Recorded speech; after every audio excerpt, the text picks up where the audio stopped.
딸의 결혼식을 불과 몇 시간 앞둔 새벽, 축사를 둘러보고 집으로 돌아오던 기철은 반쯤 열린 창문 틈으로 사위가 될 남자의 목소리를 듣게 되었다. 그리고 그가 내뱉은 말은 기철의 가슴에서 숨을 멎게 만들었다. 사위 민우는 누군가에게 전화로 이렇게 말하고 있었다. 기철의 딸은 그저 목적을 위한 수단일 뿐이며 이 결혼은 함정이고 기철이 40년 동안 피땀 흘려 일군 이 농장이 1년도 채 지나지 않아 그들 가족의 손에서 영영 벗어나게 될 것이라고.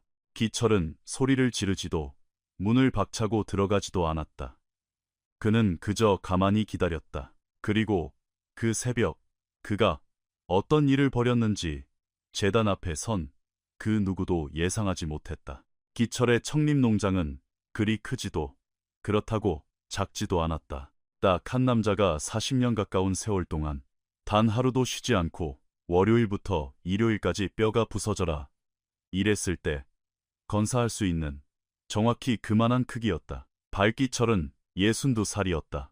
너무 이른 나이에 너무 많은 짐을 짊어져 굽어버린 등, 그리고 사람의 살코기가 아니라 마치 다른 단단한 물질로 만들어진 듯한 투박한 손을 가진 사내였다. 그의 손은 땅을 일구고 씨를 뿌리고 무너진 울타리를 고치고 송아지를 밟고 병든 소를 묶고 창고를 짓고 몸이 비명을 지르며 멈추라 할 때도 결코 멈추지 않았던 손이었다. 농장은 그의 소유였지만 그것을 넘어 그가 이 세상에 존재했다는 유일한 증명 그 자체였다. 5년 전 아내가 세상을 떠났을 때 기철의 집에는 그가 도저히 채울 방법을 알 수 없는 거대한 침묵이 자리 잡았다. 그는 평소보다 더 일찍 일어나 해가 뜨기도 전에 밭으로 나갔고 해가 완전히 자취를 감출 때까지 그곳에 머물렀다. 일이 필요해서가 아니라 그것이 그가 아는 유일한 삶의 지속 방식이었기 때문이다. 그 텅 빈 집을 다시 채운 건 딸 지윤이었다. 26살의 딸은 기철이 뭐라 설명할 수는 없지만 진심으로 감탄에 마지 않는 똑똑한 머리를 가졌다. 서울에서 재무학을 전공한 그녀는 농장으로 돌아와 모든 장부와 회계를 떠맡았고 엉망이던 시스템을 재정비했다. 그러고도 매일 밤마루에 아버지와 마주 앉아 차를 마실 수 있는 여유까지 만들어냈다. 두 사람은 많은 말을 나눌 필요가 없었다. 그저 곁에 있다는 존재감만으로도 충분했다. 최민우가 그들의 삶에 등장한 건 1년 조금 전이었다. 한 대형 스마트 농업법인의 대리인이라는 30살의 이 청년은 예의가 발랐고 남의 말을 귀 기울여 들을 줄 아는 인내심을 가졌다. 지역 농업 박람회에서 처음 인사를 나눈 후 그는 비즈니스를 핑계로 농장을 다시 찾았고 이내 저녁 식사를 함께하게 되었으며 어느새 집안에 자연스럽게 녹아들었다. 기철은 너무 빨리 다가오는 사람은 항상 무언가를 원한다는 세상을 살며 터득한 연륜 어린 경계심을 품고 민우를 관찰했다. 하지만 민우는 달라 보였다. 그는 순수한 관심으로 땅에 대해 물었다. 부르지 않아도 필요한 일을 먼저 나서서 도왔다. 무엇보다 지윤을 깊은 존중으로 대했고 그녀의 말에 귀를 기울였다. 틀렸다고 생각할 때는 정중하게 반대 의견을 내기도 했다. 기철은 오랫동안 팽팽하게 당기고 있던 경계의 끈을 아주 천천히 늦추기 시작했다. 청원은 붉은 노을이 농장을 짙은 오렌지빛으로 물들이던 어느 일요일 오후에 이루어졌다. 민우는 먼저 기철에게 대화를 청했다. 그는 매우 조심스럽고 예의 바르게 허락을 구했다. 기철은 한참 동안 그를 말없이 바라보다가 결정은 지윤이 몫이라고 대답했다. 지윤은 내라고 대답했고 결혼식은 6개월 뒤로 잡혔다. 그 몇 주 동안 집안은 평소와 다른 활기로 가득 찼다. 먼 친척들이 미리 내려와 묵었고 이웃들이 수시로 들락거렸다. 오랫동안 집안일을 도와주신 정 아주머니는 이렇게 쉴 틈 없이 요리해 본 적이 없다며 즐거운 투정을 부렸다.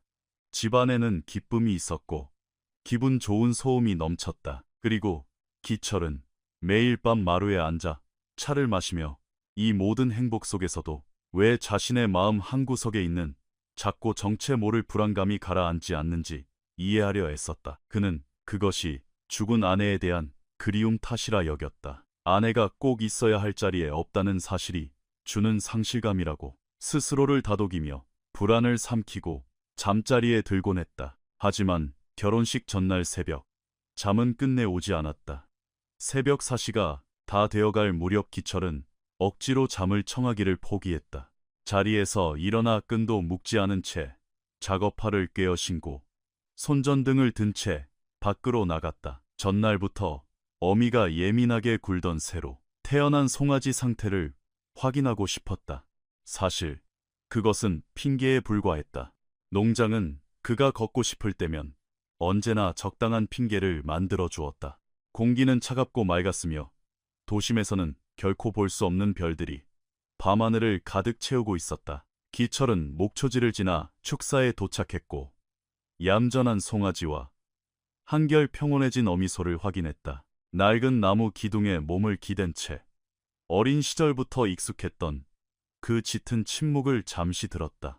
문제의 창문을 지나친 것은 다시 집으로 돌아오던 길이었다.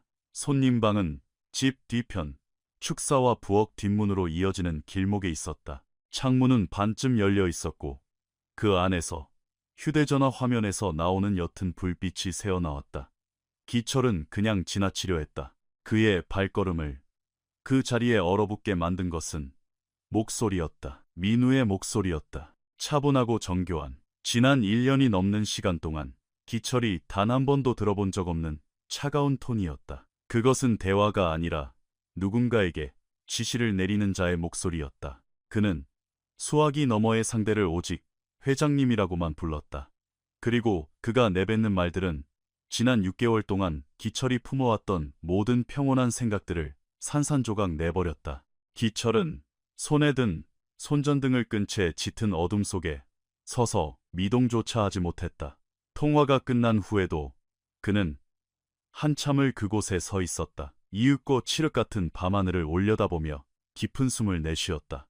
아주 짧은 시간 안에 너무나 거대한 진실을 소화해내야만 하는 사람의 본능적인 호흡이었다. 그런 다음 그는 발소리를 죽인 채 서재로 들어가 조용히 문을 닫고 작업을 시작했다. 결혼식까지는 4시간도 채 남지 않은 상황. 기철의 머릿속 어딘가에서 아주 오래된 기억 하나가 꿈틀거리기 시작했다. 다시는 꺼낼 일이 없을 거라 생각하며 깊은 곳에 묻어두었던 기억이었다. 기철의 서재는 비조받고 오래된 종이 냄새가 났다. 짙은 낡은 나무 책상 하나, 의자 2개, 모서리 페인트가 벗겨진 철제 캐비닛이 전부였다. 책상 위에는 전날 밤 마시다만 커피잔이 놓여 있었다. 그는 방 전체를 밝히는 형광등 대신 창문 밖으로 빛이 새어 나가지 않을 만큼만 밝혀주는 작은 스탠드 하나만 켰다. 그는 두 손을 책상 위에 넓게 편 채 잠시 앉아 자신이 들은 내용을 정리하려 애썼다. 민우의 통화는 3분이 채 되지 않을 정도로 짧았지만 그것만으로도 너무나 충분했다. 민우는 결혼식이 예정대로 진행될 것이며 감정적인 부분은 모두 해결되었다고 말했다. 혼인신고 서류에 도장이 찍히는 즉시 자금 이동을 시작할 수 있다고도 했다. 부부 공동 명의로 막대한 빚을 끌어다 쓰는 위임장에 관한 이야기, 그리고 법인이 이 농장을 헐값에 매입하게 될 것이라는 계획까지.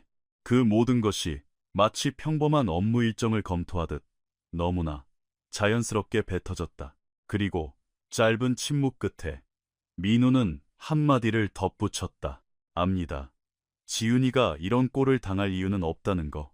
저도 압니다. 기철은 멍하니 벽을 응시했다. 그 세 마디는 계획 자체를 바꾸진 못하더라도 민우가 자신이 무슨 짓을 저지르고 있는지 정확히 알고 있다는 명백한 증거였다. 자신이 잘못하고 있다는 걸 모르는 놈은 고쳤을 수라도 있다. 하지만 알면서도 그 짓을 하는 놈은 완전히 다른 부류다. 기철은 휴대전화를 꺼내 급히 녹음 버튼을 눌렀던 파일을 열었다. 28초짜리 음성 파일. 볼륨을 최소로 낮추고 귀에 바짝 댄 채 재생했다. 녹음은 문장 중간부터 시작되었고 가장 결정적인 내용이 나오기 직전에 끊겨 있었다. 녹음된 내용 자체는 너무 모호했다. 일반적인 비즈니스 협상이라고 우기면 그만일 내용이었고 이미 진실을 알고 있는 사람이 아니라면 누구도 설득할 수 없는 수준이었다. 기철은 휴대전화를 끄고 침묵에 잠겼다. 더 많은 것이 필요했다. 어떤 의심의 여지도 남기지 않을 확실한 물증이 필요했다. 남은 시간은 4시간이 채 안 되었다. 그는 철제 캐비닛으로 다가갔다. 트럭 열쇠고리에 달린 작고 녹슨 자물쇠로 늘 굳게 잠가두는 맨 아래 칸을 열었다. 그 안에는 그가 처음 이 땅에 일부를 샀을 때의 낡은 서류들, 집문서, 계약서들이 들어있었다. 그리고 맨 안쪽 가장자리를 마른 테이프로 덕지덕지 붙여놓은 누렇게 바랜 종이철 안에는 언젠가 다시 필요할지 몰라버리지 못하고 보관해둔 것이 있었다. 22년 전의 소송기록, 최성호, 그것이 이름이었다. 2년 가까운 법정 다툼 끝에 기철이 가진 돈을 모조리 바닥나게 만들었던 사내. 최성호는 기철의 아버지가 수십 년 전에 청림농장 부지의 일부를 자신에게 불법으로 팔았다고 주장하며 위조 서류를 들고 나타났었다. 전문가의 감정 끝에 서류가 가짜임이 밝혀졌지만 싸움은 길고도 지저분했다. 최성호는 패소했다. 양측 변호사들에게 막대한 빚을 진 채 완전히 파멸하고 조롱받으며 마을을 떠났다. 기철은 종이 한 장도 함부로 버리지 않는 성격이었기에 그 모든 기록을 예방 차원에서 보관해 두었다. 이제 그 누렇게 바랜 서류들을 훑어내려가자 하나의 진실이 너무나 선명해졌다. 최민우는 최성호의 아들이었다. 서류에 밝힌 성씨와 이름이 한 번도 의심해본 적 없던 차가운 사실과 연결되고 있었다. 민우는 그저 돌아올 적당한 때를 기다렸던 것이다. 아버지는 실패했다. 그리고 아버지는 아들에게 우리의 땅을 억울하게 빼앗겼으며 언젠가 다시 우리 가족의 품으로 되찾아와야 한다는 세뇌를 심으며 키웠을 것이다. 기철은 서류철을 천천히 덮었다. 우연이 아니었다. 처음부터 단 한 번도 우연인 적이 없었다. 문제는 이 낡은 서류들이 민우 아버지의 과거를 증명할 뿐 민우가 현재 꾸미고 있는 사기극과 직접적으로 연결되지는 않는다는 점이었다. 이것은 과거이지 현재가 아니었다. 지금 당장의 물증이 필요했다. 기철은 새벽 4시 30분이라는 걸 알면서도 농장관리인 최 반장에게 전화를 걸었다. 기철처럼 잠이 없는 최 반장은 신호음이 2번 울리기도 전에 전화를 받았다. 최 반장, 관공서문 열자마자 등기소에 가서 이름 하나만 조회해줘.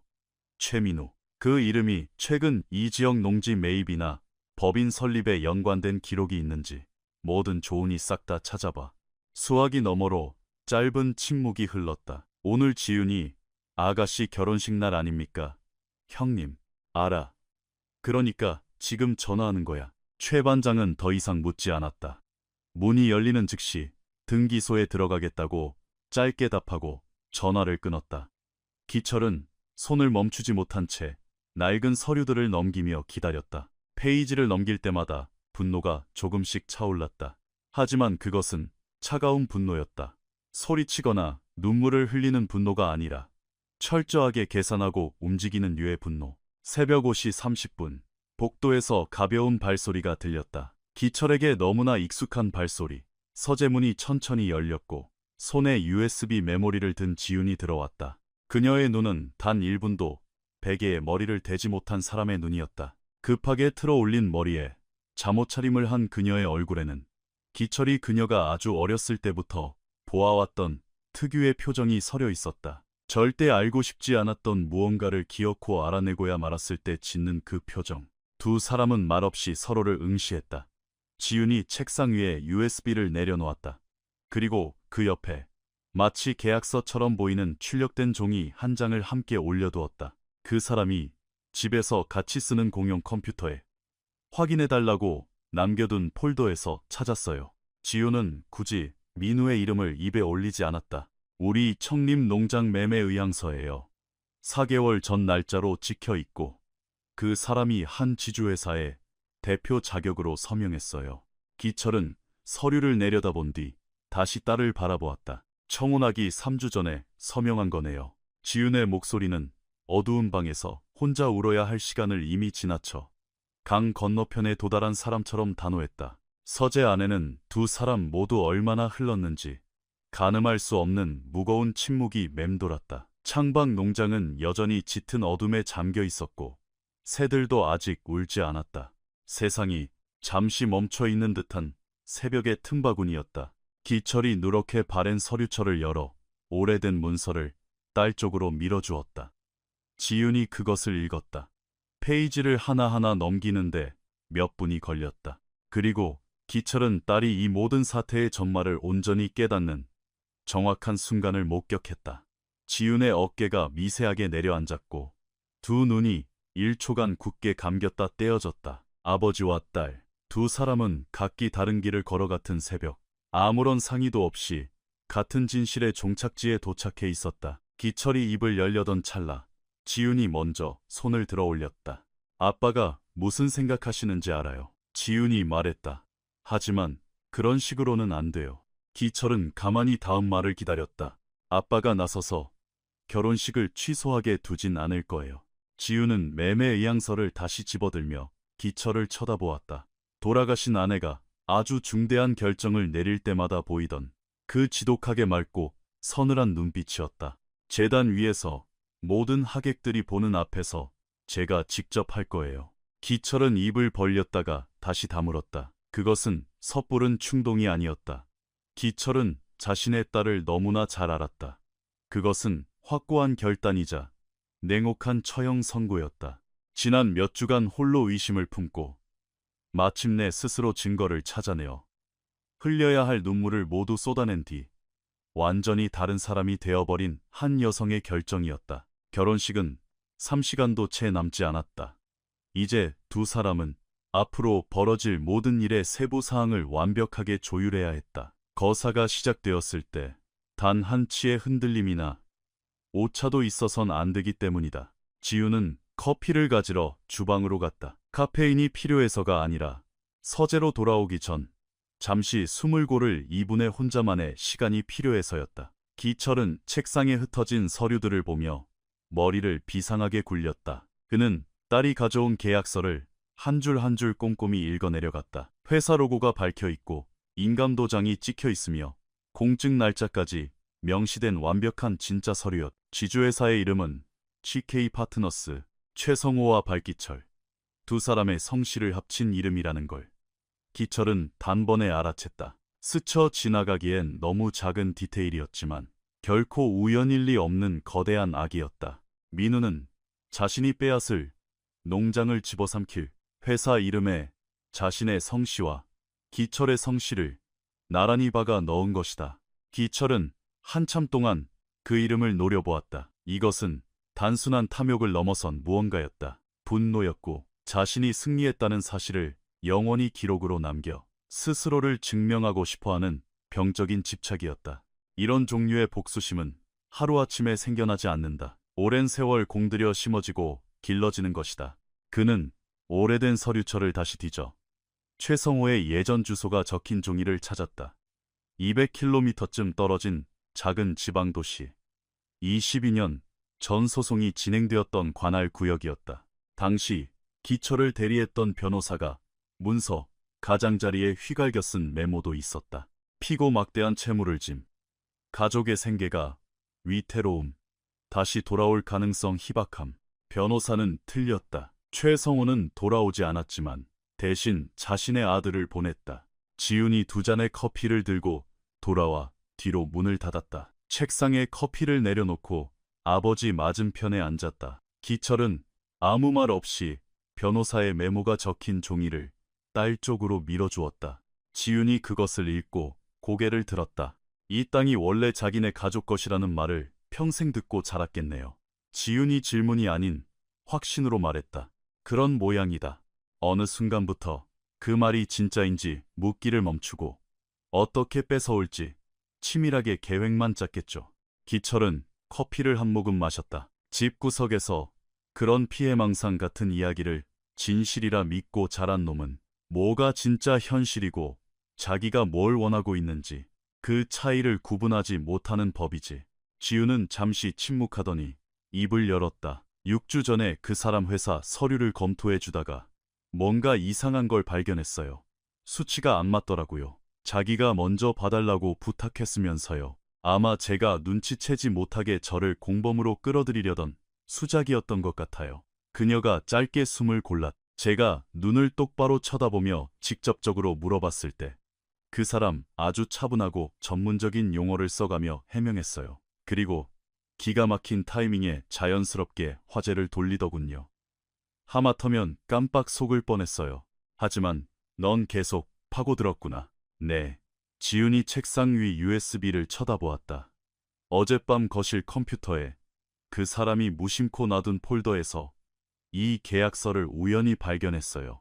밤새도록 모든 서류와 숫자들을 대조하며 추적했죠. 한숨도 못 잤어요. 희철은 딸을 바라보았다. 짙은 다크서클에 아직 잠옷 차림으로 산발을 한 채 새벽 5시 시골 농장의 낡은 서류방에 앉아있는 자신의 결혼식 당일을 맞이한 딸. 하지만 그녀의 내면은 유리 조각 하나 깨지지 않고 온전히 단단하게 뭉쳐 있었다. 기철은 어떤 말로도 표현할 수 없는 거대한 자부심을 느꼈다. USB 안에 모든 자료가 다 있니? 매매 의향서, 그 지주회사로 자금이 흘러 들어간 자금 흐름 내역서, 그리고 법인 등기부 등본까지 다 있어요. 서류상 회사 주소지는 여기서 40km밖에 안 떨어진 곳이에요. 그것만으로도 충분하겠지. 뭐 하기에 충분하다는 뜻인가요? 그 질문이 공기 중에 맴돌았다. 기철은 가장 상식적이고 뻔한 길을 알고 있었다.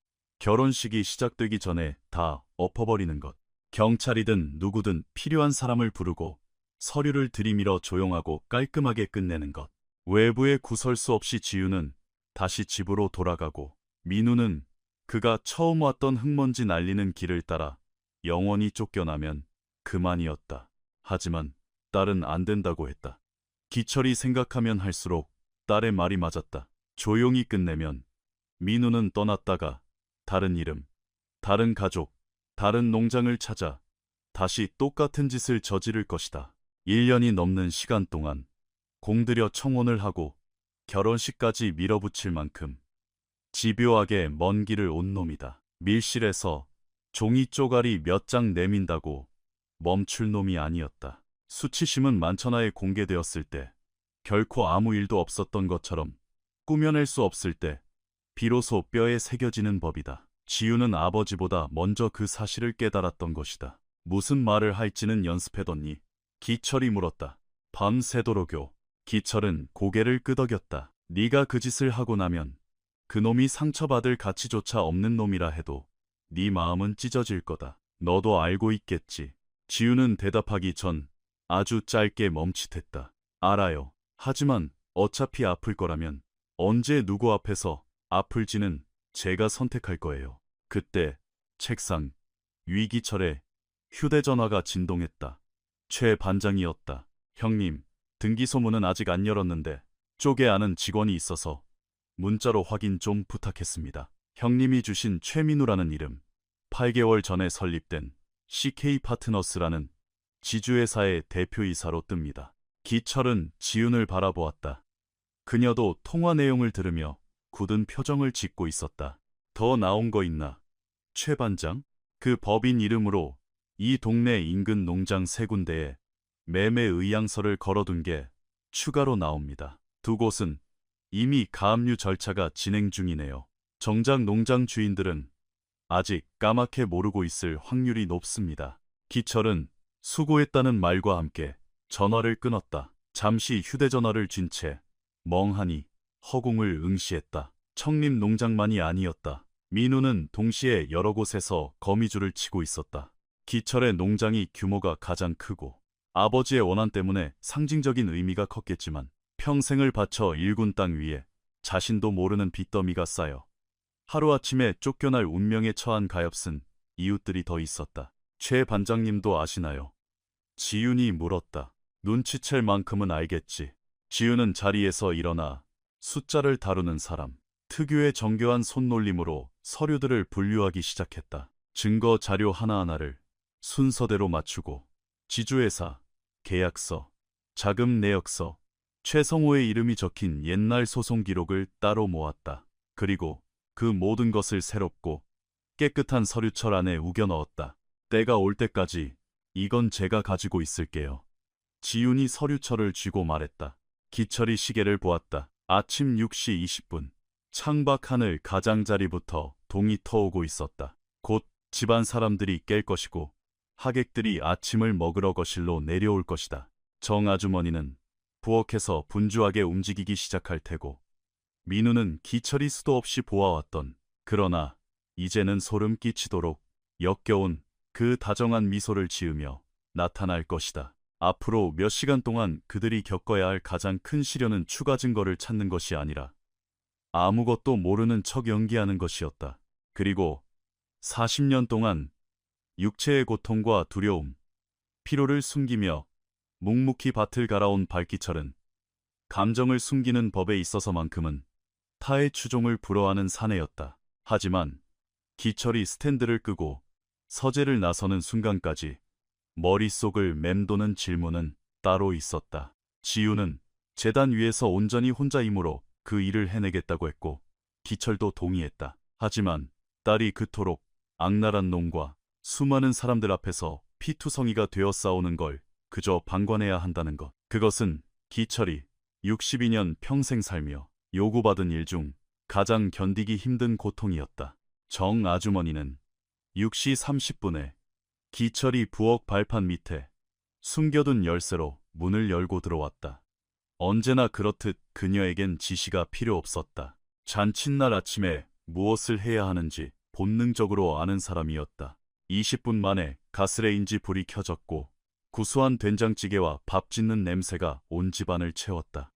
아주머니는 콧노래를 흥얼거리며 분주히 오갔다. 기철은 샤워를 하고 옷을 갈아입은 뒤 전날 밤 아주 푹 잔 사람처럼 평온한 얼굴로 거실에 내려왔다. 지윤 역시 마찬가지였다. 그녀는 단정하게 머리를 빗어넘기고 심플한 블라우스를 입은 채 상냥한 미소를 띠며 부엌에 나타났다.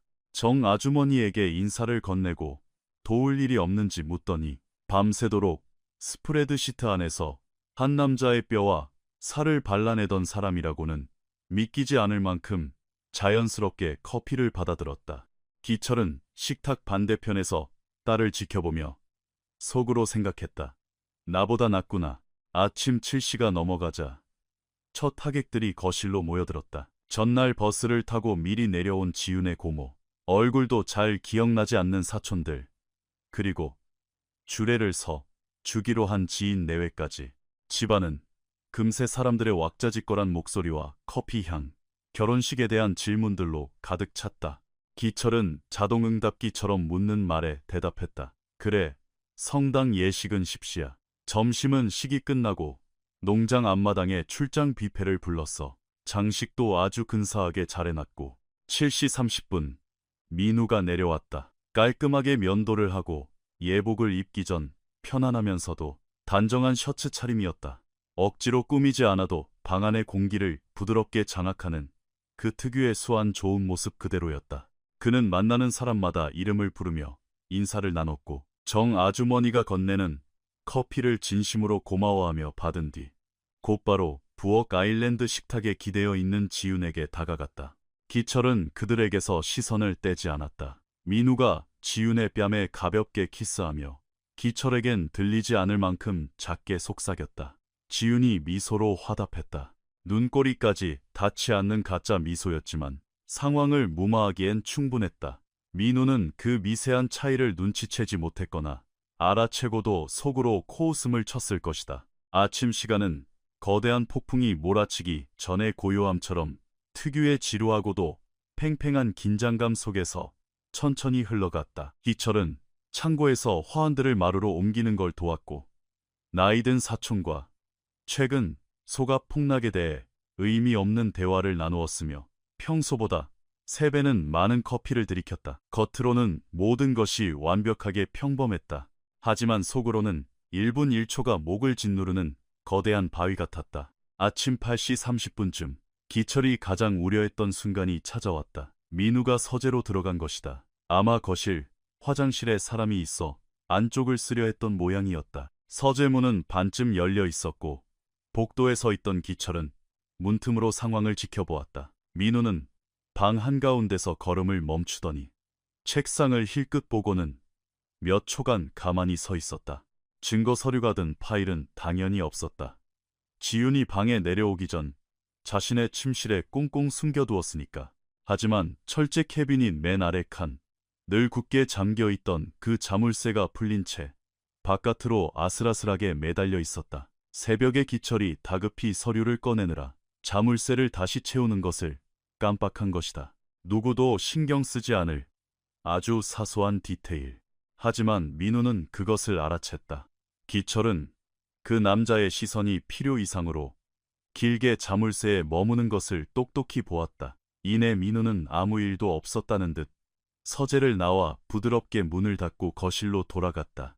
기철은 엇박자로 뛰는 심장을 부여잡고 복도에 우두커니 서 있었다. 10분 뒤 기철은 마루에서 다른 하객들과 떨어져 있는 지훈에게 민우가 다가가는 것을 목격했다.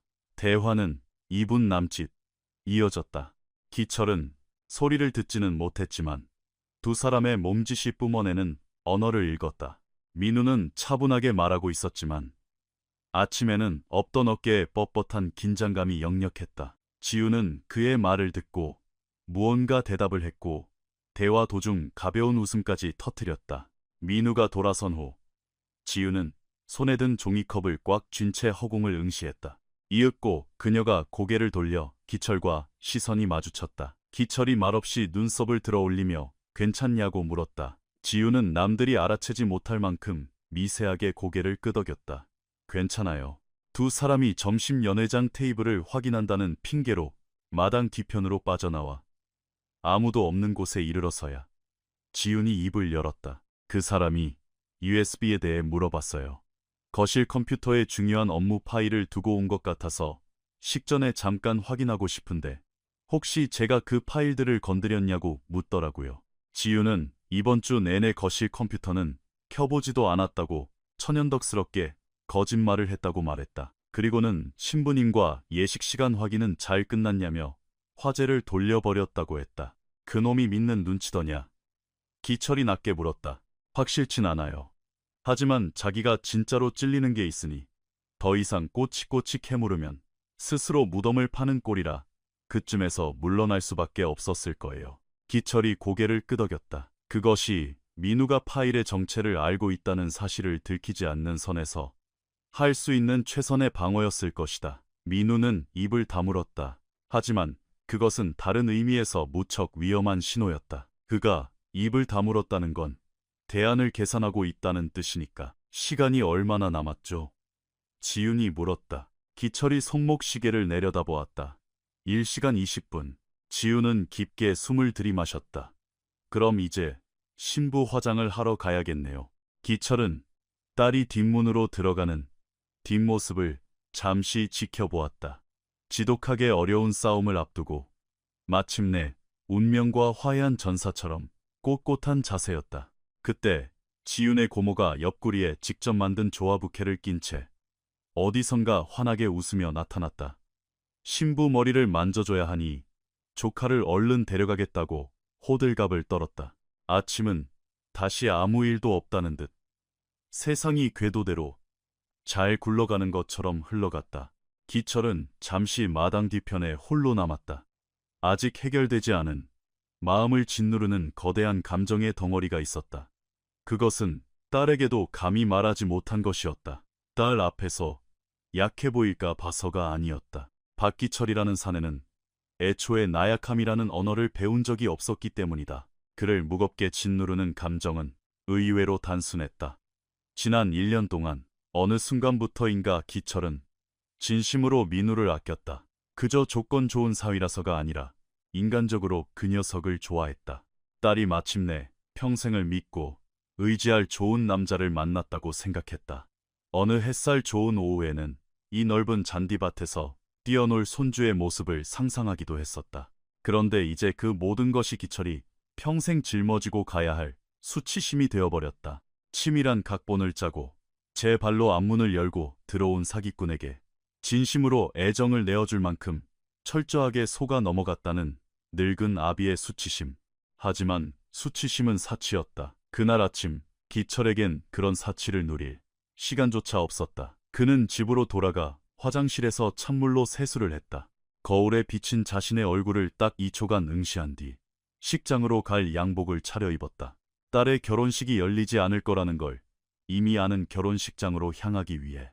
산일 공소, 작은 시골 성당은 농장에서 6km 떨어진 곳에 있었다. 흙먼지가 날리는 길을 지나 마지막 500m 구간만 아스팔트가 깔려 있는 외진 곳이었다. 1942년부터 쳐왔던 낡은 종이 여전히 매달려 있는 작고 하얀 건물. 기철은 그곳에서 세례를 받았고 아내와 혼인성사를 올렸으며 5년 전 아내의 장례 미사까지 치렀다. 그는 그 성당의 나무 의자 하나하나, 시멘트 바닥에 난 금의 위치, 아침 나절이면 오른쪽 창문을 통해 들어와 맨 앞줄을 따스하게 덮어주는 햇살의 각도까지 모두 알고 있었다. 그는 일찍 도착해 햇빛이 들지 않는 왼쪽 맨 앞줄 의자에 자리를 잡았다. 하객들이 도착하기 전 텅 빈 성당 안에서 몇 분간 홀로 조용히 앉아 있었다. 각 의자마다 묶인 하얀 꽃과 세틴, 리본, 성당 봉사자가 아침 일찍 피워둔 향초 냄새가 섞여 은은하게 퍼졌다. 참 아름다웠다. 몇 달 전 지윤이 마루에 앉아 노트를 펼치고 펜을 끄적이며 상상했던 바로 그 완벽한 결혼식의 풍경이었다. 기철은 십자가가 걸린 제단을 바라보며 깊은 숨을 내쉬었다.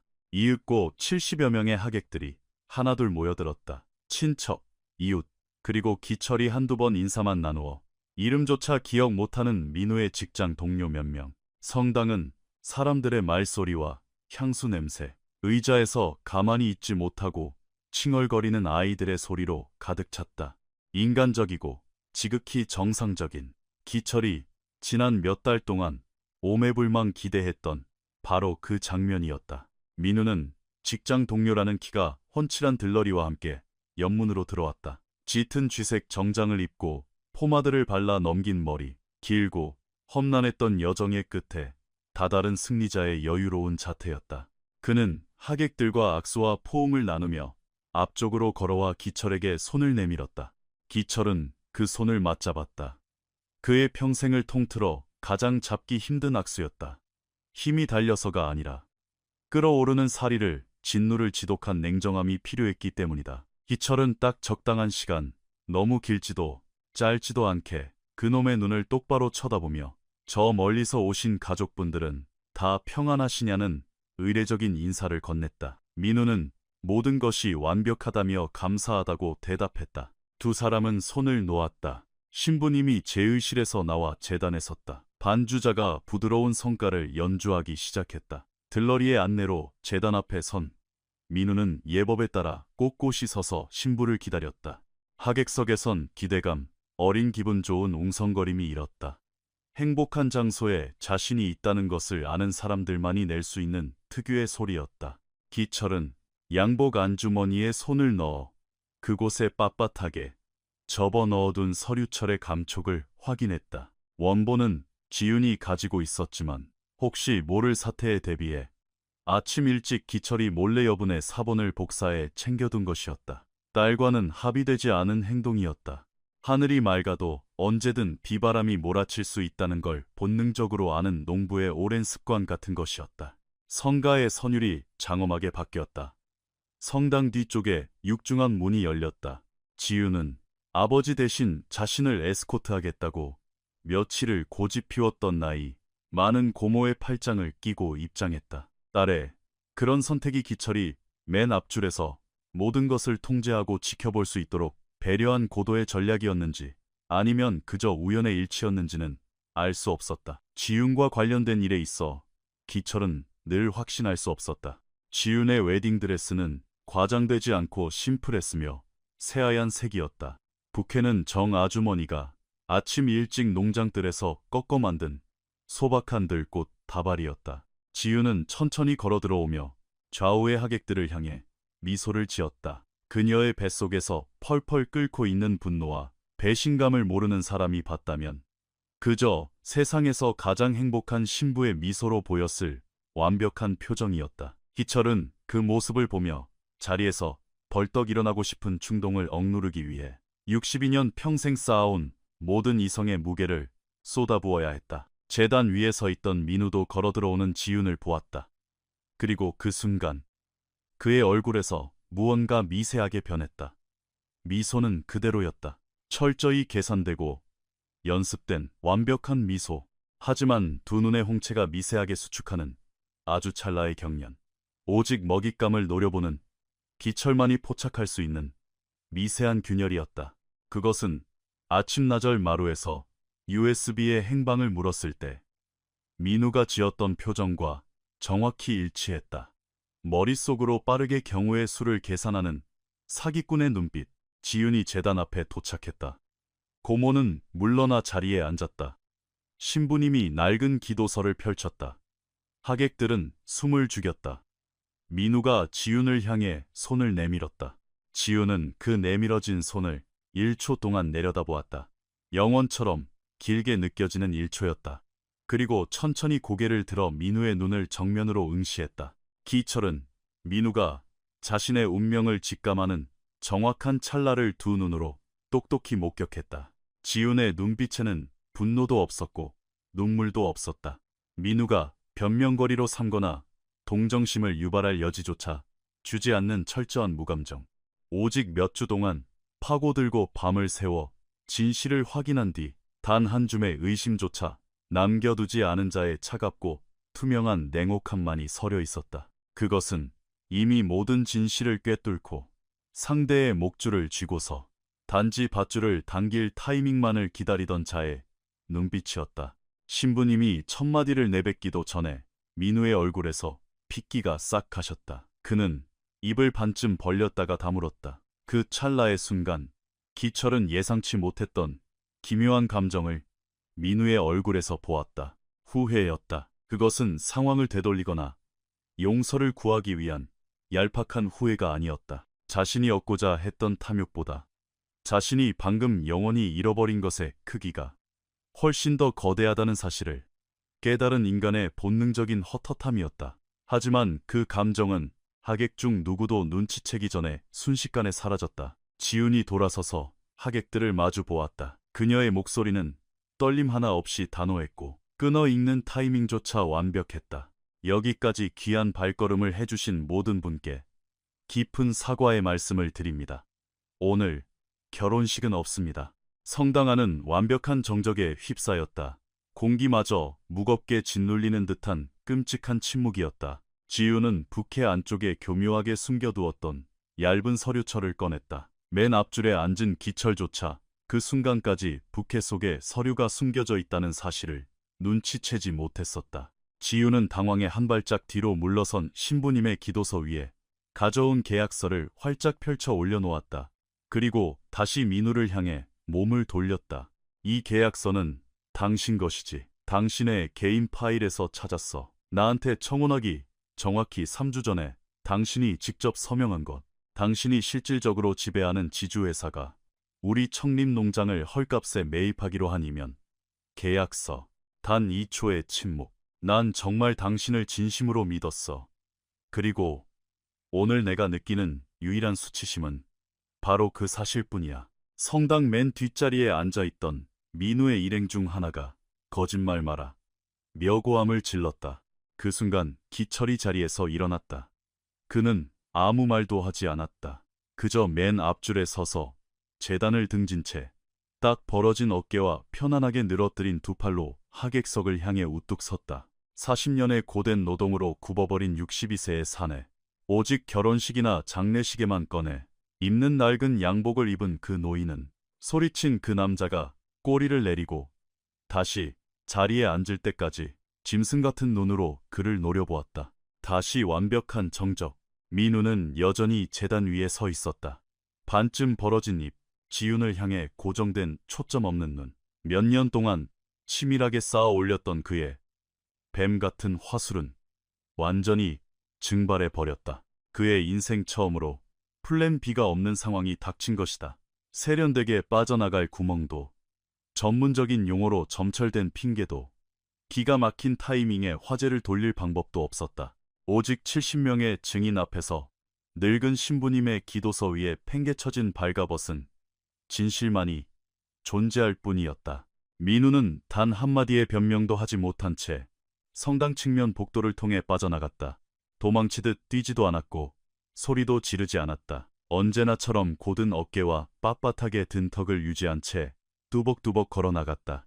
모든 것이 무너져 내린 상황에서도 오랜 세월 거짓말을 사실처럼 포장하며 살아온 사기꾼 특유의 습관적인 꼿꼿함이었다. 들러리로 왔던 남자는 혼란스러운 표정으로 출입구와 지훈을 번갈아 보더니 이내 고개를 푹 숙인 채 그 자리에 뻘쭘하게 서 있었다. 하객들은 몇 초간 미동조차 하지 않았다.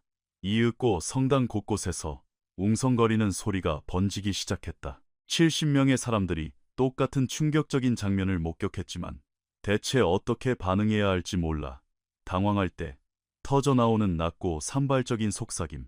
73세의 노 라오 신부님은 무척 평온했다. 이 작은 성당에서 수십 년을 봉직하며 세상의 온갖 풍파를 다 목격한 분이셨다. 어지간한 일에는 동요조차 하지 않는 노인은 두 손가락으로 조심스레 서류를 집어들더니 마치 자신의 소관이 아닌 물건을 반납하듯 지훈에게 묵묵히 돌려주었다. 지훈은 서류를 다시 접어철에 넣은 뒤 제단에서 내려왔다. 기철은 중앙 통로에서 딸을 기다리고 있었다. 두 사람은 아무런 서두름 없이 메인 문을 통해 성당을 빠져나왔다. 오전 10시에 눈부신 햇살이 비치는 울퉁불퉁한 돌바닥을 지나 성당 밖 커다란 느티나무 그늘 아래로 향했다. 그제야 성당 안의 하객들은 자신들이 방금 무엇을 목격했는지 파악하려 웅성거리며 뒤따라 나오기 시작했다. 나무 그늘 아래에서 두 사람은 잠시 말없이 섰다. 이윽고 지훈이 입을 열었다. 끝났어요. 그것은 질문이 아니라 확인이었다. 기철이 고개를 끄덕였다. 그녀는 괜찮아 보였다. 적어도 두 발로 땅을 딛고 서서 떨림 없는 목소리를 내고 문서를 든 손이 흔들리지 않을 만큼은 괜찮았다. 하지만 기철은 딸을 알았다. 지금 당장 그녀의 내면을 소용돌이치고 있을 그 복잡한 감정들, 안도감, 분노, 슬픔, 그리고 몇 주 동안 이 모든 진실을 홀로 짊어지고 버텨낸 자의 끔찍한 피로감이 완전히 해소되려면 아주 긴 시간이 필요할 것이라는 사실을. 집으로 가겠니? 기철이 물었다. 네. 하지만 그 전에 해야 할 일이 있어요. 지우는 휴대전화를 꺼내 최 반장에게 전화를 걸었다. 내일 월요일 아침 등기소가 문을 열자마자 미리 준비해둔 서류 사본들을 들고 가서 정식으로 그 법인에 대한 이해 제기와 가처분 신청을 접수하라고 지시했다. 최 반장은 아침 8시 정각에 문을 부수고서라도 들어가겠다고 대답했다. 전화를 끊은 지우는 잠시 휴대전화 화면을 응시했다. 다른 농장 사람들이요. 그녀가 말했다. 그 지주회사가 집어삼키려던 다른 피해자들한테 당장 알려야 해요. 기철은 즉시 대답하지 않았다. 오늘 새벽 최 반장이 다른 농장들에 대해 언급한 이후 기철 역시 내내 그 생각뿐이었다. 확인된 곳만 최소 3가구. 아마 본격적인 조사가 시작되면 더 많은 피해자가 나올 것이다. 평생을 바친 자기 땅에 자신도 모르는 강제 매각 절차가 은밀하게 진행되고 있다는 사실도 모른 채 어젯밤 편안하게 잠들었을 그 사람들. 하나씩 하자꾸나. 기철이 말했다. 일단 우리 집안일 먼저 매듭 짓고. 지훈이 고개를 끄덕였고 두 사람은 주차된 트럭으로 걸어갔다. 성당 앞마당에는 여전히 몇몇 하객들이 삼삼오오 모여 목소리를 낮춘 채 수군거리고 있었다. 내일 점심 식탁에 오를 아주 질긴 안주거리를 얻은 사람들의 표정이었다. 그 후 며칠 동안 사건은 확실한 증거를 확보한 진실이 움직일 때 내는 그 특유의 무서운 속도로 굴러갔다. 월요일 아침 최 반장은 등기소로 들이닥쳤다. 민원 창구에 앉아있던 등기소장 강 씨는 CK 파트너스라는 법인 이름을 단번에 알아봤다. 그는 지난 몇 달간 해당 법인의 여러 서류를 처리해준 장본인이었고 최 반장이 들이민 서류 사본들을 보자 평소보다 몇 초 더 길게 침묵했다. 그 미세한 정적은 최 반장의 날카로운 눈을 피하지 못했다. 일주일 뒤 지훈이 선임한 변호사에게 모든 서류가 넘어갔을 때 등기소장 강 씨는 이미 사기단의 내부 공범으로 지목되어 있었다. 그는 민우의 위조 서류들을 진짜처럼 공증해주고 합법적인 거래로 위장해준 핵심 브로커였다. 61세, 등기소 짬밥만 22년인 그는 22년 전 최성호가 청림 농장을 빼앗으려 버렸던 첫 번째 사기극 때도 그를 뒤에서 도왔던 인물이었다. 기철은 며칠 뒤 오후 마루의 변호사와 마주 앉아 그 사실을 전해들었다. 변호사가 돌아간 후 기철은 한참을 묵묵히 앉아 있었다. 퍼즐의 마지막 조각이 맞춰지는 순간이었다. 민우는 혼자서 이 거대한 사기극을 기획한 게 아니었다. 아버지의 원한뿐만 아니라 아버지의 썩어빠진 인맥과 시스템까지 고스란히 물려받은 것이다. 22년 전에 그 부패한 공무원은 더 늙고 교활해져 더욱 은밀하게 어둠 속에서 민우를 도왔다. 민우 아버지의 실패한 복수극은 22년 만에 완벽한 형태로 부활했으나 너무나 완벽하게 꼬리가 잡혔기에 무너지는 것도 한순간이었다. 민우는 농장에서 300km 떨어진 한 도시의 오피스텔에서 체포되었다. 평소 출장 핑계를 대고 은신처로 쓰던 곳이었다. 지훈의 변호사는 사기를 입증할 완벽한 증거들, 약혼전에 서명된 매매 의향서, 지주회사의 자금 흐름표, 다른 농장들을 노린 불법 가압류 기록을 법원에 제출했다. 사건은 일사천리로 진행되었다. 민우는 3명의 변호사를 선임하려 했으나 사건의 정황을 본 2명은 수임을 거절했다. 다른 피해 농장 가족들에게도 이 사실이 전달되었다. 지우는 그중 2곳을 직접 찾아갔다. 차를 몰고 흙길을 달려 그 농장의 거실에 마주 앉아 자신이 찾아낸 서류와 그들이 처한 상황을 차근차근 설명했다. 2 농장의 주인 모두 넋을 잃고 충격에 빠졌다. 민우의 지주회사는 이미 그들이 서류의 내용을 제대로 이해하기도 전에 도장을 찍게 만들 만큼 교묘하게 상황을 진척시켜 놓은 상태였다. 다행히 3곳의 농장은 매각 절차를 무효로 되돌릴 수 있었다. 나머지 한 곳은 이미 너무 많은 돈이 오간 탓에 기나긴 법정 싸움이 불가피했다. 기철은 딸이 이 모든 일을 처리하는 과정을 곁에서 묵묵히 지켜보기만 했다. 돕고 싶지 않아서가 아니라 이것이 자신의 몫이 아님을 알았기 때문이다. 이 싸움의 시작을 연 것도 끝을 맺는 것도 온전히 딸의 몫이었다. 교회 사건이 있은 지 2달쯤 지난 어느 목요일 오후 기철은 누런 서류 봉투 하나를 들고 최 반장의 집으로 향했다. 최 반장은 문 앞에서 괭이에 묻은 진흙을 털어내고 있었다. 2 사람은 평상에 마주 앉아 커피를 마시며 소갑 시세와 올해 유독 가물어버린 날씨에 대해 시시콜콜한 이야기를 나눴다. 그러다 기철이 탁자 위에 서류 봉투를 툭 올려놓았다. 농장 뒤편 구릉지 3000평. 자네 이름으로 등기 이전해 놨네. 최 반장은 봉투를 물끄러미 바라보았다. 열어보지도 당장 무슨 말을 꺼내지도 않았다. 한참 뒤에야 고개를 들어 기철을 쳐다보았다. 이러실 필요 없습니다. 형님, 필요 있어. 내가 너무 늦게 준 것뿐이야. 최 반장은 조용히 봉투를 반으로 접어 작업복 가슴 주머니에 찔러 넣었다. 다음 날 아침 옷이 최 반장은 어김없이 농장으로 출근해 삽을 들었다. 구구절절한 감사 인사 따위는 없었다. 그저 평소처럼 묵묵히 땀 흘려 일하는 것. 그것이 흙먼지를 마시며 살아온 사내들이 고마움을 표현하는 유일하고도 가장 묵직한 방식이었다. 4개월 뒤 법원의 명령으로 CK 파트너스는 강제 해산되었다. 민우는 사기 및 사문서 위조 혐의로 실형을 선고받았고 조사가 밝혀낸 다른 수많은 불법 차명 거래 혐의까지 줄줄이 뒤집었었다. 등기소장 강씨 역시 구속되었고 이번에는 공소시효나 법의 허점을 핑계로 빠져나갈 구멍이 없었다. 물증은 너무나 깨끗했고 4곳의 피해 농장에서 쏟아진 일관된 증언은 견고했다.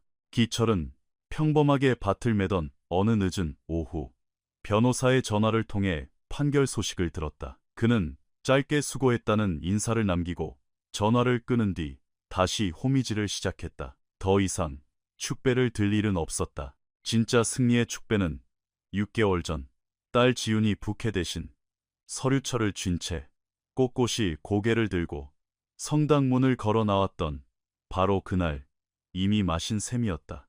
나머지는 그저 밀린 청구서를 정산하는 과정에 불과했다. 그 사건이 있은 지 반년 후 지우는 읍내에 작은 사무실을 하나 열었다. 겉보기엔 볼품없는 낡은 2층 양옥집의 새방이었다. 문 앞에는 농업 회계 및 법률 컨설팅이라는 심플한 간판이 걸려 있었다. 책상 하나, 컴퓨터 한 대, 손님용 의자 2개, 그리고 서울에서 대학 다닐 때부터 닳도록 보던 전공 서적들이 꽂힌 작은 책장이 전부였다. 기철은 개업 첫날 사무실에 들러 선반 조립을 도왔고 무언가 싹을 틔워 자라나는 것을 지켜보는 농부 특유의 흐뭇한 표정으로 공간을 둘러보았다. 손님 의자가 더 필요하겠는데. 기철이 넌지시 말했다. 지훈이 웃음을 터뜨렸다. 일단 이 의자 2개라도 채울 만큼 손님이 오면 그때 늘릴게요. 하지만 그녀는 틀렸다.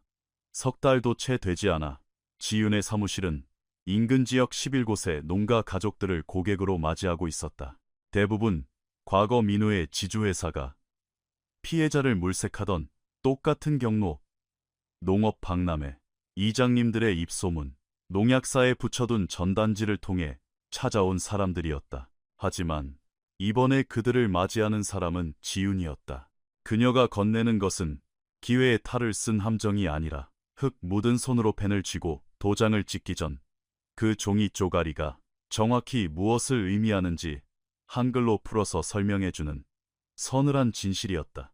지훈은 개업 전부터 돕고 있던 3건의 사기 피해 농장 계약을 완전히 무효화시키는 데 성공했다. 늙고 투박한 농장 주인들은 그게 어떤 법적 절차를 거쳐 해결되었는지는 전혀 이해하지 못했지만 결과값 하나만큼은 확실히 이해했다.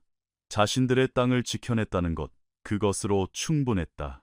지훈은 지역의 유명 인사가 되지도 않았고 지역 신문이나 라디오 방송에 출연하지도 않았다. 그저 시골에서 소문이 퍼지는 가장 고전적이고 확실한 방식 사람들의 입에서 입으로 느리지만 아주 묵직한 신뢰를 바탕으로 이름을 알렸다. 희대의 사기꾼과 결혼할 뻔하다가 재단 위에서 그놈의 숨통을 끊어놓았던 독한 여자. 시간이 흐르자 사람들은 그녀를 그저 숫자를 귀신같이 읽어내고 농사꾼이 서류 내용도 모르면서 함부로 도장 찍게 내버려 두지 않는 깐깐한 여자로 불렀다. 그것은 그녀가 남길 수 있는 최고의 찬사이자 유산이었다. 어느 맑은 토요일 오후 기철은 늘 그랬듯 딸과 늦은 점심을 먹기 위해 트럭을 몰고 읍내 사무실 앞으로 갔다. 지훈이 안에서 마지막 통화를 끝내기를 기다리며 그는 트럭에 기대어 활기찬 소도시의 거리를 구경했다. 유모차를 밀고 가는 젊은 세댁, 팔짱을 꼭 낀 채 약국에서 걸어 나오는 노부부, 길 건너편에서 고무공을 뻥뻥 차며 장난치는 머스마들. 기철은 그 평범하고도 시끌벅적한 주말 오후의 소음들을 가만히 들으며 생각했다. 무언가 끔찍하게 무거운 바위가 등 뒤를 짓누르는 듯한 강박 없이 오롯이 그 순간의 공기를 들이마시며 평화롭게 서 있어 본 것이 과연 얼마만인지. 지훈이 문을 열고 나오며 기철에게 무얼 그리 골똘히 생각하시냐고 물었다. 아무것도 아니야. 기철이 웃으며 대답했다. 그리고 그것은 진심이었다. 그의 겨울은 유독 일찍 찾아왔다. 새벽 공기는 예년보다 일찍 얼어붙었고 기철은 아침마다 요통을 느끼며 잠에서 깼다. 그는 그것이 오래된 매트리스 탓이라 여겼고 정 아주머니는 나이 탓이라 핀잔을 줬다. 아마 아주머니의 말이 맞을 것이다. 그는 평소처럼 일어나 얼어붙은 부엌에 공기를 데우려 가스불을 켰고 지훈이 농장에 자고 갈 때마다 미리 내려놓은 커피를 마셨다. 지훈은 읍내의 번듯한 오피스텔을 얻어놓고도 툭하면 농장으로 들어와 자고 갔다. 그녀는 왜 그리 자주 본가로 기어들어 오는지 굳이 설명하지 않았고 기철 역시 묻지 않았다. 7월의 어느 쌀쌀한 금요일 새벽이었다. 기철이 마루에 앉아 따뜻한 커피잔을 양손으로 쥐고 있을 때 저 멀리 흙길을 따라 지훈의 차가 들어오는 소리가 들렸다. 새벽 5시 40분. 지훈은 두꺼운 코트를 걸치고 한쪽 어깨에 백팩을 맨 채 또다시 밤을 꼴딱 새운 사람 특유의 부스스한 얼굴로 차에서 내렸다. 하지만 표정만큼은 이상하리만치 맑아 보였다. 아침 8시에 회의 있지 않았니? 기철이 물었다. 일찍 서둘렀어요. 그녀는 집으로 들어가 커피를 한 잔 챙겨 들고 마루로 돌아와 아버지 옆에 앉았다. 두 사람은 한동안 말없이 기철이 어린 시절부터 질리도록 보아왔던 그 특유의 색깔로 서서히 밝아오는 텅 빈 들녘을 응시했다. 처음엔 짙은 잿빛, 그 다음엔 이름 붙일 수 없는 오묘한 푸른빛, 그리고 마침내 태양이 고개를 내밀기 한참 전부터 번지는 붉은 오렌지빛. 요즘 괜찮으세요? 잠시 후 지훈이 정적을 깨고 물었다. 기철은 그 질문의 무게를 진짜로 곱씹어 보았다. 평소 누가 안부를 물으면 입버릇처럼 내뱉는 인사가 아니었다. 괜찮다. 그가 대답했다. 그리고 딸에게는 단답형 이상의 말을 해주고 싶어 한마디를 덧붙였다. 며칠 전에 문득 내 엄마 생각이 나더구나. 내 엄마가 바로 이 자리에서 이렇게 차를 마시던 모습 말이다. 아주 잠깐 슬프긴 했는데 금세 고마운 마음이 들더라. 그리움이라는 게 더 이상 살을 내는 것처럼 아프지 않을 때 남는 감정이란 게 그런 거겠지. 지우는 조용히 듣고만 있다가 기철의 어깨에 자신의 머리를 아주 잠깐 기댔다 떼었다. 길게 끌지 않아도 그 진심의 무게가 온전히 전해지는 그런 종류의 짧은 온기였다. 그리고 두 사람은 다시 고개를 돌려 들녘을 바라보았다. 기철은 더 이상 말을 보태지 않았다. 그럴 필요가 없었다. 가끔 이웃들이나 친척들, 그날 성당에 있었던 사람들이 기철에게 조심스레 묻곤 했다. 민우를 향해 진짜 사리를 느끼진 않았었냐고. 제단 앞 맨 앞줄에 우두커니 서 있던 그 순간 멱살을 잡고 주먹이라도 꽂아 넣고 싶은 충동을 어떻게 참았느냐고. 기철의 대답은 늘 같았다. 당장 처리해야 할 중요한 일이 산더미인데 화내고 분통 터뜨릴 시간이 어딨소. 그것은 진실이었지만 온전한 진실은 아니었다. 진짜 속마음은 그들 따위에게 굳이 설명하기엔 너무나 복잡했다. 결혼식 전날 새벽, 서재에서 그놈의 끊긴 녹음 파일을 듣고 휴대전화를 손에 쥔 채 앉아있던 그 순간, 아무런 명백한 물증도 없어 숨통이 조이던 그 새벽, 기철의 마음을 지배한 것은 분노가 아니었다. 그것은 너무나 차갑고 고요한 묘한 해방감에 가까운 명징함이었다. 자신의 62년 인생이 방금 그 작은 서재 몇 시간 안으로 고스란히 압축되었다는 깨달음. 그가 평생 바쳐 일군 것, 그가 잃어버렸던 것, 그가 낡은 캐비닛 속에 쑤셔박아 두었던 그 모든 과거의 파편들이 새벽 4시의 조명 아래 흩어져 있었고, 이제 그것들을 어떻게 할지는 온전히 그의 선택에 달려 있었다. 그리고 그가 내린 선택은 딸을 온전히 믿는 것이었다. 그것은 늙고 힘이 빠져서 어쩔 수 없이 내린 나약한 양보가 아니라 그의 인생을 통틀어 가장 명확하고 완벽한 배팅이었다. 민우는 모든 것을 정밀하게 계산했다. 완벽한 타이밍, 사람들의 심리, 법적인 서류, 그리고 접근 방식까지. 그는 투박하고 늙은 농부와 세상 물정 모르는 젊은 딸이 얄팍한 사랑이라는 껍데기에 눈이 멀어 완벽히 농락당할 것이라 계산했다. 하지만 그는 완전히 틀렸다. 그의 치명적인 오판은 오만함에서 비롯된 것이었고, 세상 만사 오만함이 끼어든 계산서는 결국 붉은색 적자, 치즈로 끝맺게 되어 있는 법이다. 기철은 더 이상 민우를 향해 분노를 품지 않았다. 사실 거의 생각조차 나지 않았다. 아주 가끔 떠오를 때면 아무런 감정의 온도도 느껴지지 않았다. 이미 내 삶의 털끝만 한 영향력도 행사할 수 없는 찌꺼기를 바라볼 때 짓는 그런 무심함이었다. 8월의 어느 이른 아침, 기철은 지난 40년 동안 그래왔듯 해가 뜨기 전 눈을 떴다. 지훈이 끓여놓은 커피를 마시고 낡은 작업화를 신고 밀짚 모자를 푹 눌러 쓴 뒤 마루로 나섰다. 청림 농장은 아직 어둠에 잠겨 있었고, 과수원 나무들과 목초지의 윤곽선만이 지평선 너머로 새어나오는 빛을 받아 희미하게 굽이치고 있었다. 서늘한 아침 공기가 그의 거친 팔뚝을 깨물었지만 기철은 그 차가운 촉감을 가만히 음미했다. 이것이 그의 땅, 그의 시간, 그리고 이 세상에서 그가 존재하는 방식이었다. 두 손이 다 짓무르도록 흙을 파내어 첫 밭을 일구고 마치 바통을 넘기듯 자신에게 이 땅을 물려준 아버지를 떠올렸다. 무려 30년이란 세월 동안 매일 아침 이 마루에 함께 앉아 차를 마셔주었던, 그리고 떠난 뒤에는 그 지독한 공허함이 무뎌질 때까지 오랜 시간을 버티게 만들었던 아내를 생각했다. 그리고 웨딩드레스를 입고 부케 속에 결제 서류를 숨긴 채 제단 위로 걸어들어가 그 누구보다 온전하고 단단하게 성당 문을 걸어 나왔던 자신의 딸을 떠올렸다. 민호는 그딴 놈이 비집고 들어올 자리는 저 드넓은 지평선 어디에도 존재하지 않았다. 기철은 진짜 아침해가 솟아올라 자신의 주름진 얼굴을 따스하게 덮여줄 때까지 그 자리에 서 있었다. 이윽고 텅 빈 커피잔을 낡은 나무 난간 위에 툭 올려둔 뒤 마루 계단을 내려갔다.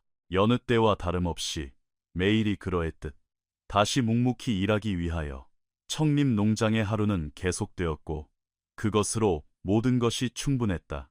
때로는 우리의 삶에서 가장 끔찍한 실수는 사람을 잘못 믿은 것이 아니라 눈앞에 선명하게 드러난 진실을 애써 외면한 것일지도 모릅니다. 치밀한 사기꾼에겐 완벽한 계획이 있었지만 늙은 농부에겐 침묵을 견디는 인내가 있었고 결국 마지막 마침표를 찍은 것은 딸의 서늘한 결단이었습니다. 모든 사기극이 흉악한 폭력으로 시작되는 것은 아닙니다. 가장 잔인한 착취는 언제나 가장 달콤하고 다정한 얼굴을 하고 다가오는 법이니까요. 하지만 진실이 마침내 제 모습을 드러낼 때 그것은 결코 자비를 구하지 않습니다. 그저 발가벗겨 만천하에 폭로할 뿐입니다. 이 숨막히는 복수극이 당신의 마음을 사로잡았다면 좋아요를 꼭 눌러주세요. 여러분의 작은 응원이 생각보다 훨씬 더 큰 힘이 된답니다. 그리고 댓글로 여러분의 생각도 남겨주세요. 만약 당신이 지훈의 입장이었다면 재단 위에서 수많은 하객이 보는 앞이라 해도 그 모든 진실을 낱낱이 까발렸을까요?